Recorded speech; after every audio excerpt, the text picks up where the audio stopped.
अस्सलाम वालेकुम। आज हम डिस्कस करेंगे अपना प्रीवियस टॉपिक जो कि था ड्राई हीट स्टरलाइजेशन, जिसमें हमने ड्राई हीट स्टरलाइजेशन के एडवांटेजेस देखे थे, उसके डिसएडवांटेजेस देखे थे। आज हमने देखना है कि वो कौन कौन से ऐसे आपके ऑपरेटर्स हैं या वो कौन कौन से मेथड हैं जो कि ड्राई हीट स्टरलाइजेशन के ऊपर बेस करते हैं। सबसे पहले हम स्टार्ट करते हैं सबसे सिंपल मेथड से, जो कि होता है फ्लेमिंग। फ्लेम क्या होता है? फ्लेम का मतलब होता है शोला या आग। आप इसकी एग्ज़ाम्पल सिंपली ये समझ सकते हैं कि आपने घरों में कोई भी मोमबत्ती जलाई, जिसके ऊपर आपको अगर याद होगा कि हमने जब कल्चर मीडिया बनाया था, तो हमने उस कल्चर मीडिया या जब हमने स्टेनिंग की थी, स्टेनिंग की बल्कि ज़्यादा अच्छी एग्जांपल है कि जब हमने स्टेनिंग की थी, बैक्टीरिया की स्टेनिंग की थी, तो हमने क्या किया था कि जो हमारे पास स्लाइड थी, ठीक है, स्लाइड जो बारीक सी हमारे पास स्लाइड थी, उस स्लाइड के ऊपर जो हमने स्टेनिंग की थी, उस स्लाइड के लिए हमने क्या किया था, हमने नीचे आग जलाई थी और उस स्लाइड को हल्का हल्का सा उसके ऊपर से इस तरह से पास किया था। इफ़ यू रिमेंबर, मैंने आपसे कहा था कि उस स्लाइड को जिसके ऊपर आपने अपना सैंपल अप्लाई किया है, आग के ऊपर नहीं रखना, बल्कि हल्का हल्का सा इस तरह से आपने उसके ऊपर पास किया था। तो बेसिकली आप इस तरह से करके क्या प्रूव कर रहे थे कि ये जो था वो एक ड्राई हीट स्टरलाइजेशन का मेथड था। कि हाँ, जब भी आपने सैंपल अप्लाई करना था, सैंपल अप्लाई करने से पहले आपने अपनी जो आपकी जो भी स्लाइड थी, ग्लास स्लाइड थी, उस ग्लास स्लाइड को आपने जरासीम से पाक किया था। उसके लिए उसको आपने हल्का हल्का सा आग के ऊपर से इस शक्ल में जो था वो गुजारा था। जब आपने आग के ऊपर से उसको गुजारा, तो उससे क्या हुआ कि उस ग्लास के ऊपर मौजूद जो माइक्रो ऑर्गेनिजम्स थे वो मर गए। सो ये सिंपल सा मेथड है जिसको आप फ्लेमिंग भी कहते हैं। आप घरों में इसको मोमबत्ती से भी कर सकते हैं, या कोई भी गैस का शोला जो आपके पास किसी भी फॉर्म में गैस अवेलेबल है, आग अवेलेबल है, उसके ऊपर आप किसी भी ऑपरेटर्स को हल्का हल्का सा पास करके उसको जरासीम से पाक कर सकते हैं। लेकिन ये एक डोमेस्टिक अमल है। डोमेस्टिक से मुराद है कि जब आप अच्छे स्केल पे बड़ी लेबॉर्ट्रीज़ में, इंटरनेशनल लेबॉर्ट्रीज़ में काम करते हैं, तब तो आप डेफिनेटली इस मेथड को फॉलो नहीं करते। लेकिन अगर आप छोटे स्केल पर, आपके स्केल पे काम कर रहे हैं, छोटी क्लास में हैं, तो तब आपके पास यही चीज़ होती है। इसी के ज़रिए से आप अपनी प्रोडक्ट्स को या अपने इक्विपमेंट्स को जो है वो स्टेराइल करते हैं। ये एक इस टाइप की मशीन होती है, ये आपको छोटी सी लैब में, हर लैब में अमूमन मिल जाती है। इसका यहाँ होल्डर होता है, इसके ऊपर यहाँ से जो है वो गैस का शोला जो है वो पास होता है। आप यहाँ पे टेम्परेचर जो है वो कंट्रोल कर सकते हैं, कितनी आपने गैस रखनी है। फिर उसके बाद क्या होता है कि जिस चीज़ को, फॉर एग्ज़ाम्पल यहाँ पे वो आपको दिखा रहा है कि ये जो थी, ये क्या है, ये नीडल है। किस चीज़ की नीडल है? सिरिंज की नीडल है। इस नीडल को वो स्टेराइल कर रहा है। तो उसके लिए उसने क्या किया कि उसने एक ऐसा छोटी सी ये यहाँ यही वाला जो था वो ड्राई हीट का सेल लिया। इस सेल को, उस सेल के आगे उसने नीडल रखी और इसके ऊपर मौजूद जो हीट थी उसको इस नीडल के ऊपर से जो है वो गुजारा। इसके लिए आपको प्रॉपर टाइम रिक्वायर्ड होता है कि कितने टाइम के लिए आपने इसको जो है वो स्टेराइल करना है, और इजीली जो है आप इसको स्टेराइल कर सकते हैं। It is simple method of dry heat sterilization. सबसे आसान मेथड है जिसमें material to be sterile is kept in the hot part of the Bunsen burner flame. इस फ्लेम को आप कहते हैं बंसर बर्नर। ये साइंटिस्ट का नाम था जिसने ये फ्लेम जो है वो ईजाद किया था, जिसने बताया था कि हम आसानी से इस तरह से स्टेराइजेशन जो है वो कर सकते हैं फॉर फ्यू सेकेंड। तो आपको मैंने लास्ट टाइम भी कहा था कि आपने उसके ऊपर, आग के ऊपर अपने गिलास को रख नहीं देना, बल्कि आपने कुछ सेकंड के लिए 5 से 6 दफ़ा उसके ऊपर से बस गुजारना था।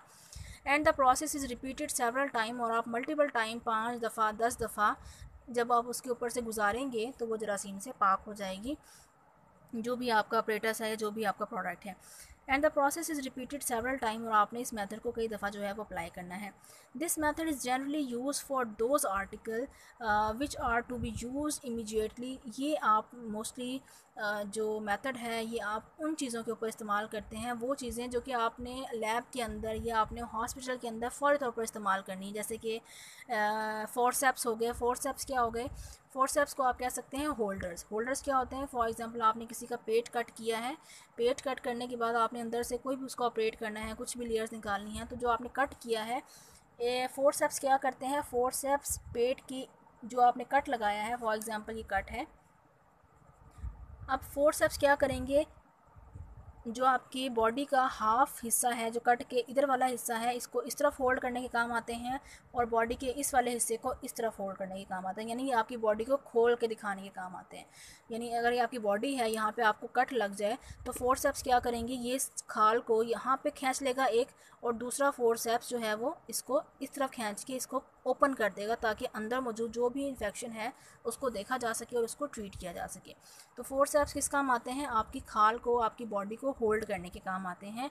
ब्लेड्स, जो आप घरों में ब्लेड इस्तेमाल करते हैं या जो आप हॉस्पिटल्स में ब्लेड इस्तेमाल करते हैं, लैब्स में ब्लेड इस्तेमाल करते हैं, अब बार बार आप उसको ऑटोक्लेव नहीं कर सकते, आप उसको हॉट एयर ओवन में नहीं रख सकते, तो आप उसके लिए सिंपल सा जो है वो उसको गैस के ऊपर से पास करते हैं और उसमें मौजूद जरासीम को आप पाक कर लेते हैं।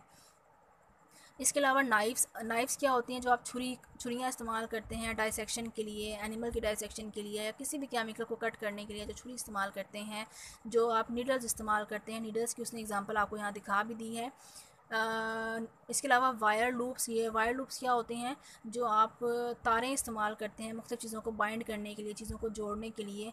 इसके अलावा मेटल स्पैचुलास, जो धात के बने हुए आपके चम्मच होते हैं, जिससे आप किसी भी पाउडर को उठाने के लिए डब्बे में से दूसरे डब्बे में डालने के लिए या वेट करने के लिए जो आप चम्मच इस्तेमाल करते हैं, इसको आप आम ज़ुबान में चम्मच कहते हैं, लेकिन आप बायो की ज़बान में इसको आप स्पैचुला कहते हैं।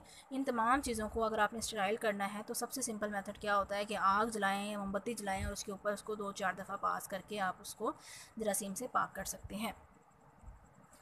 उसके बाद आपके पास आ जाता है जनाब second method, that is hot air oven method. Hot air oven method, आप उसको सिंपल घर वाला जो आपका ओवन होता है आप उससे इसको अंडरस्टैंड कर सकते हैं। अब ओवन, आप जो घर में ओवन इस्तेमाल करते हैं मुख्तलिफ़ टाइप्स के होते हैं।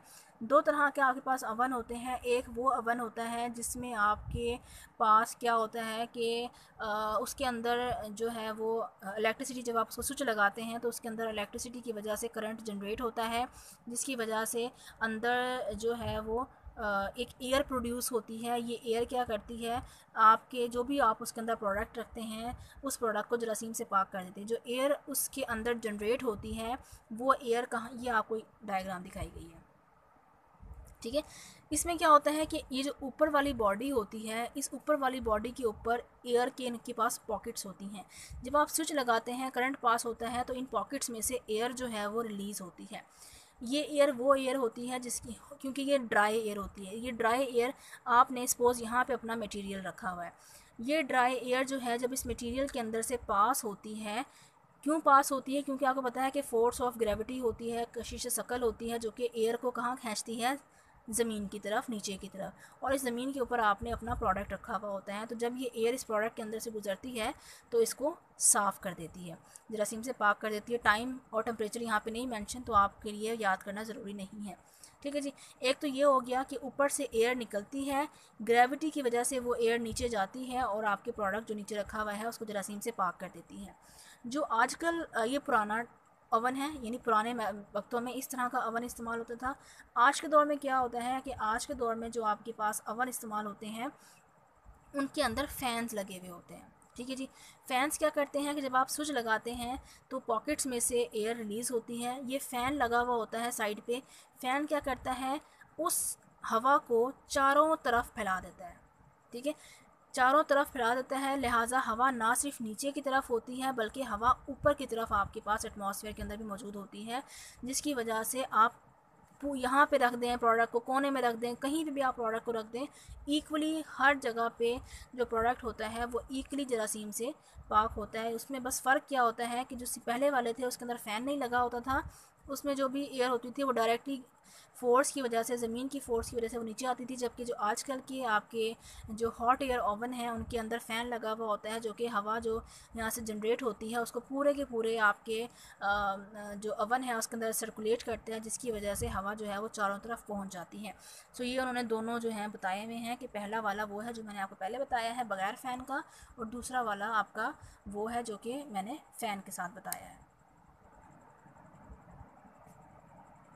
उसके बाद जो आपका थर्ड मेथड आता है जिसको ड्राई हीट का, उसको आप कहते हैं इंसिनरेशन। इंसिनरेशन को आप आम ज़बान में कहते हैं जलाना। किसी भी चीज़ को जलाने के लिए जो मेथड आप इस्तेमाल करते हैं उसको आप कहते हैं इंसिनरेशन। इंसिनरेट करना यानी उस चीज़ को जला देना। अब ये मेथड जरासीम से पाक करने के लिए हम क्यों कह रहे हैं, इसको हम इसलिए कह रहे हैं क्योंकि आपको पता है कि आप हॉस्पिटल के अंदर मुख्तलिफ़ किस्म के पेशेंट को सिरिंजेस लगा रहे होते हैं। उसमें हेपेटाइटिस का पेशेंट भी होता है, उसमें एड्स का पेशेंट भी होता है। हर तरह के पेशेंट को आप सिरिंज लगा रहे होते हैं, ड्रेसिंग लगा रहे होते हैं, सनी प्लास लगा रहे होते हैं, उस पर आप जो है वो फोर्सेप्स इस्तेमाल कर रहे होते हैं, अपने मुख्तलिफ़ किस्म की आप चीज़ें इस्तेमाल कर रहे होते हैं। ठीक है, अब आपको पता है कि इन तमाम चीज़ों को, क्योंकि डिस्पोजेबल चीज़ें होती हैं, इन तमाम चीज़ों को इस्तेमाल करने के बाद इन चीज़ों को वेस्ट करना भी ज़रूरी है। अब ऐसा नहीं होता कि आपने पेशेंट को सिरिंज लगाई है या इंजेक्शन लगाया, इंजेक्शन लगाने के बाद आप उसको किसी भी जगह पे फेंक दें, या आप उसको किसी दरिया में डाल दें, या आप उसको किसी कूड़ा करकट में डाल दें। ऐसा नहीं होता। हॉस्पिटल का एक प्रॉपर सिस्टम होता है।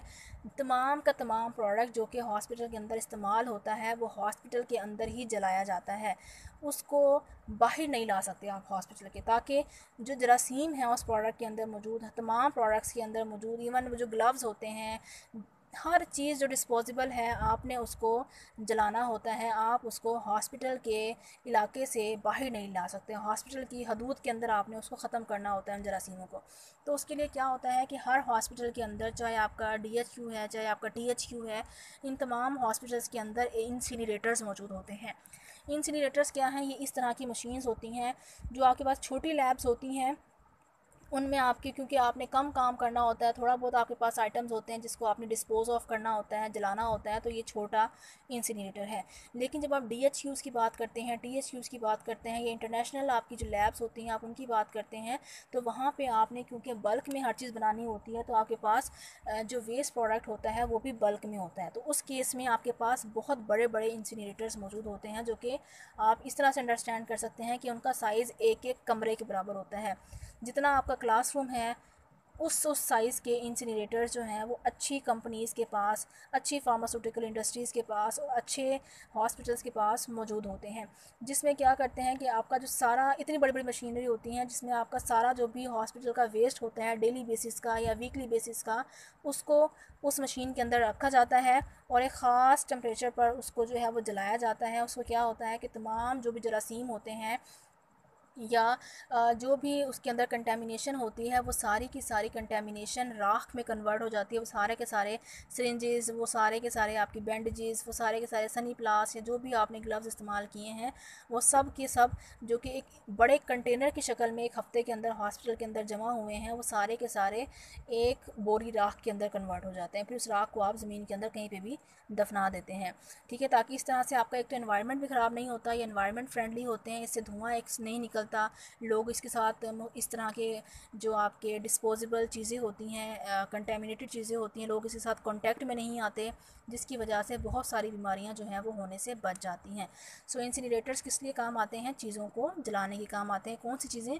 जो भी हॉस्पिटल का या इंडस्ट्रीज़ का या लैब का जो भी वेस्ट होता है उनको जलाने के लिए आप इंसिनरेटर्स इस्तेमाल करते हैं। Incinerator will also burn any organism to the ash. Ash का क्या मतलब होता है? ऐश मीन राख में कन्वर्ट करना।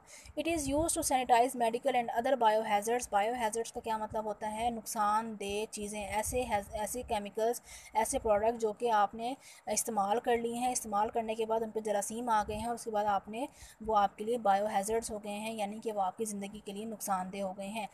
Waste before it is discarded with non hazardous waste. दो तरह के वेस्ट होते हैं, एक होते हैं हेजार्डियस वेस्ट और एक होते हैं नॉन हेजार्डियस वेस्ट।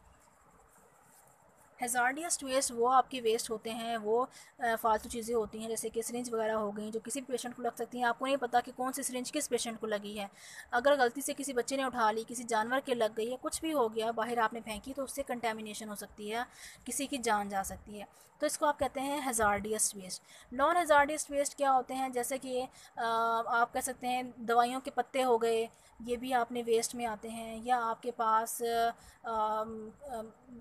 कोई भी जिसको आप कह सकते हैं, इसकी एग्जांपल मैं आपको क्या दूँ, एम्प्यूल्स हो गए, या आपके पास वायल्स हो गई, क्योंकि पेशेंट उसके साथ कांटेक्ट में नहीं आता, तो वो आपके लिए नॉन हैज़ार्डियस वेस्ट होते हैं। इनको आप जो है चाहें तो सिंपली कहीं पे भी ज़मीन के अंदर दफना सकते हैं, या आप इसको कहीं ज़मीन पे ऐसे भी खुल्लम खुल्ला जला सकते हैं, क्योंकि उसके अंदर माइक्रो ऑर्गेनिजम्स मौजूद नहीं हैं। लेकिन जिन चीज़ों के अंदर माइक्रो ऑर्गेनिजम्स मौजूद हैं वो बायो हैज़ार्डस हैं, और उनको आपने बहुत सेफ़ तरीके से जलाना होता है ताकि उनके अंदर मौजूद माइक्रो ऑर्गेनिजम्स ख़त्म हो जाए और इनका धुआं भी जो है वो एटमॉस्फेयर के अंदर शामिल ना हो। नॉर्मली कोशिश क्या की जाती है कि जो आपके हॉस्पिटल्स हैं उनके अंदर जितना भी टाइप का वेस्ट होता है वो सारा का सारा बायो हैज़ार्डियस होता है, और उसको इंसिनरेशन के प्रोसेस के ज़रिए से ही जलाया जाता है।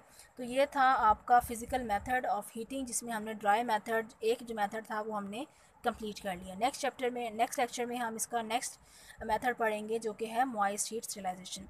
इस टॉपिक में अगर आपको कोई मसला है तो आप मुझसे पूछ सकते हैं। Thank you so much.